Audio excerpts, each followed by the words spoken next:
দিনহাটার বোর্ডিংপাড়া এলাকায় ফাঁকা বাড়ি থেকে উদ্ধার হল দিনহাটা কলেজের বাংলা বিভাগের প্রধান অধ্যাপক অমিতাভ দত্তের দেহ। স্ত্রী ও কন্যা কর্মসূত্রে কলকাতায় থাকতেন, ফলে তিনি বাড়িতে একাই ছিলেন।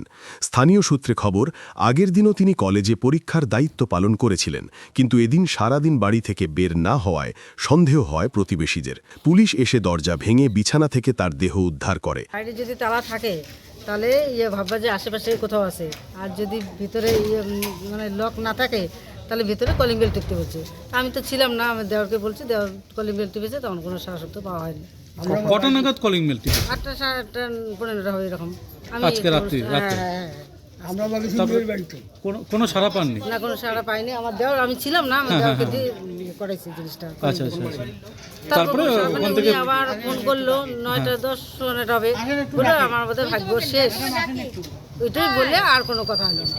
অত্যন্ত নম্র ও ভদ্র স্বভাবের মানুষ হিসাবে জেলার শিক্ষা মহলে তার বিশেষ সুনাম ছিল বলে খবর।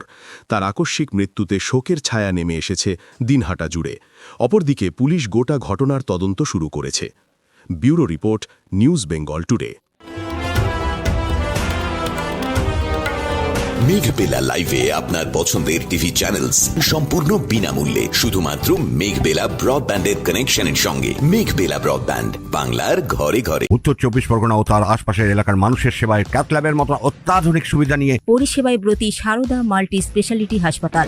একই ছাদের তলায় মানুষ সাধারণ চিকিৎসা থেকে শুরু করে 24 ঘন্টা cath lab, MRI, CT scan, এনআইসিইউর মতো সুবিধা এবার থেকে পেয়ে যাবেন সারদা মাল্টি স্পেশালিটি হাসপাতালে। প্রয়োজনে যোগাযোগ করুন 033-2592-0730, 2593-0730, 2593-3562 ও 9331275635 নম্বরে। আমাদের ঠিকানা Royal Park, Kalyani Expressway, Barrackpore, Kolkata 7,121,000। Sarada multi speciality হাসপাতাল, পরিষেবাই হোক আমাদের মূল লক্ষ্য।